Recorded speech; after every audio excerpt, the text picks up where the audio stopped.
حضرت خواجہ غریب نواز جب نئے نئے اجمیر شریف میں آئے تو خیمہ لگا ہوا تھا۔ خیمے میں خواجہ غریب نواز عصر سے لے کر مغرب کے وقت تک روتے رہتے تھے۔ ایک نوجوان اجمیر سے باہر گیا ہوا تھا پڑھنے کے لیے۔ کچھ عرصے کے بعد جب وہ واپس آیا تو خیمے کے قریب سے گزر ہوا۔ جب گزرا تو رونے کی آواز آئی۔ فوراً دیکھتا ہے کہ خواجہ غریب نواز رو رہے ہیں۔ وہ نوجوان غیر مسلم ہے، اسلام قبول نہیں کیا۔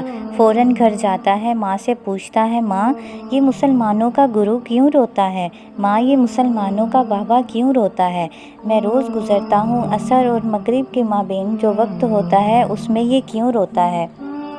ماں کہتی ہے، جاؤ اس سے جا کے پوچھا کہ وہ کیوں روتا ہے۔ وہ نوجوان خواجہ غریب نواز کے خیمے میں جاتا ہے۔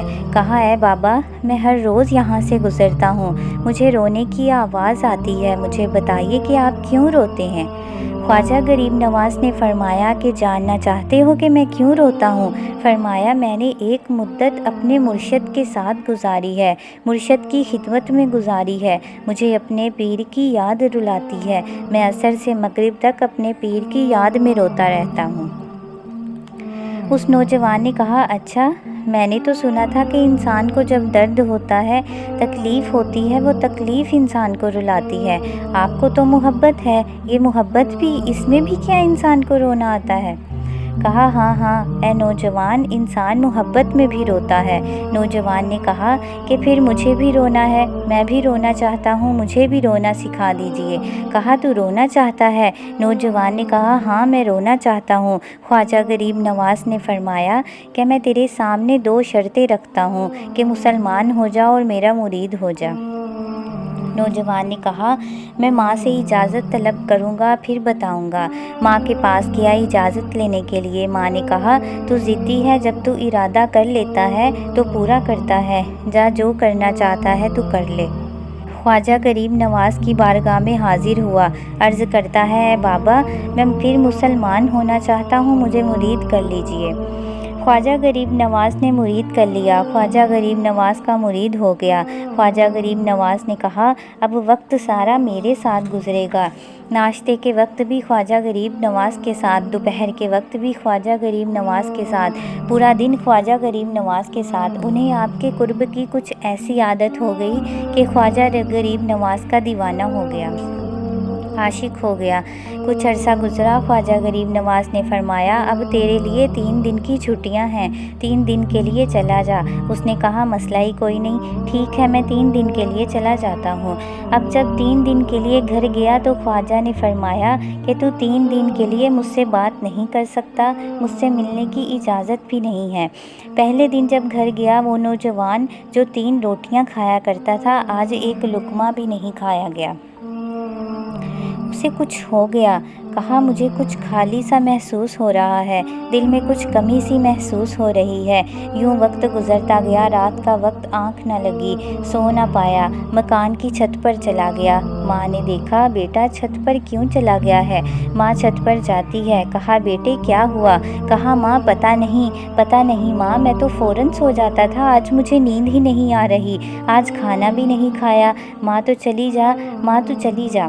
یوں جب سحری کا وقت ہوتا ہے، اس کی آنکھ سے اشک باری کی برسات جاری ہوتی ہے، وہ رو رہا ہے، اس پر رقت طاری ہے۔ ماں آتی ہے، بیٹے کیا ہوا؟ کہا، ماں مجھے پیار ہو گیا ہے، ماں مجھے محبت ہو گئی ہے، ماں مجھے عشق ہو گیا ہے۔ جا غریب نواز کے پاس جا اور جا کر کہنا کہ مجھے اپنے پاس بلا لو، جدائی برداشت نہیں ہوتی۔ ماں فوراً خواجہ غریب نواز کے پاس جاتی ہے۔ ماں خواجہ غریب نواز سے کہتی ہے کہ میں نہیں جانتی، اے مسلمانوں کے بادشاہ، مسلمانوں کے بابا، تم نے میرے بیٹے کو کیا دے دیا ہے؟ میں تمہارا تعلق نہیں سمجھ پاتی، تمہارا رشتہ نہیں سمجھ پاتی۔ کہا کہ وہ تو رو رہا ہے، کہتا ہے مجھے واپس بلا لو۔ خواجہ غریب نواز نے کہا، نہیں، ابھی وقت نہیں آیا، میں اپنی زبان میں کہتی ہوں، گویا کہ خواجہ غریب نواز نے یوں کہا ہوگا، ابھی تو ابتدائی عشق ہے، روتا ہے کیا، آگے آگے دیکھ، ہوتا ہے کیا۔ تیری تمنا تھی، تیری خواہش تھی کہ محبت میں رونے کی عادت ہو جائے۔ خواجہ غریب نواز نے فرمایا، ابھی تو ابتدا ہے۔ ماں کو واپس بھیج دیا۔ فرمایا، اسے کہہ کہ ابھی اجازت نہیں ہے۔ ماں واپس چلی جاتی ہے، کہتی ہے ابھی اجازت نہیں ہے۔ وہ اجازت نہیں دے رہے۔ بیٹے نے کہا کہ اب اگر انہوں نے اجازت نہ دی تو ماں میں مر جاؤں گا، یہ محبت مجھے مار ڈالے گی ماں۔ اس نے کہا ماں اگر مجھے زندہ دیکھنا چاہتی ہو تو میرے مرشد کو راضی کر، میرے مرشد کو بتا دے کہ اب یہ جدائی برداشت نہیں کر سکتا۔ ماں فوراً خواجہ غریب نواز کی خدمت میں حاضر ہوتی ہے۔ کہا اے غریب نواز کرم فرمائیے، مجھ ماں کی تمنا ہے، ایک ماں کی آرزو ہے کہ میرا بیٹا مر جائے گا۔ کہا ماں کی تمنا ہے، تیری بات مان لیتا ہوں، جا اسے واپس بھیج دے۔ وہ فوراً بھاگتا ہوا خواجہ غریب نواز کی بارگاہ میں حاضر ہوتا ہے۔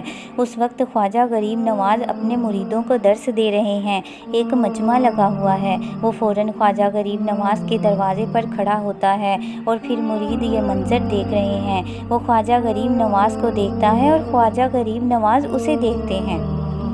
خواجہ غریب نواز نے آنکھوں سے آنکھیں ملائیں اور پوچھا کہ اب پتہ چلا کہ محبت میں رونا کسے کہتے ہیں۔ نوجوان نے کہا اے غریب نواز کرم فرمائیے۔ وہ فوراً غریب نواز کو پکارتا ہوا ان کے قدموں میں آ گرا، غریب نواز کے قدموں سے لپٹ گیا۔ مریدین اس منظر کو دیکھ رہے ہیں، حیران ہو رہے ہیں۔ وہ مرید صرف وہ اکیلا نہیں رو رہا بلکہ سارے مرید رو رہے ہیں۔ سبحان اللہ، اس پیار کے رشتے کو دیکھ کر رہے ہیں۔ اور پھر عجیب و غریب منظر سنیے۔ خواجہ غریب نواز نے کہا آج رات تم نے کھانا کھایا تھا؟ کہا نہیں کھایا۔ خواجہ غریب نواز نے فرمایا میں نے بھی نہیں کھایا تھا۔ پھر خواجہ غریب نواز نے فرمایا آج رات تو سویا تھا؟ کہا نہیں سویا۔ کہا آنکھ میری بھی نہیں لگی، نیند مجھے بھی نہیں آئی۔ یہ منظر سب مرید دیکھ رہے ہیں، وہ مرید بھی رو رہا ہے اور خواجہ غریب نواز بھی رو رہے ہیں۔ یہ وہ رونے والوں کا مقام ہے۔ اور پھر آنسو کہہ رہے ہیں میری داستان حسرت وہ سنا سنا کے روئے، میری داستان حسرت وہ سنا سنا کے روئے، میرے آزمانے والے مجھے آزما کے روئے۔ کوئی ایسا اہل دل ہو کہ فسانہ محبت میں اسے سنا کے روؤں، وہ مجھے سنا کے روئے۔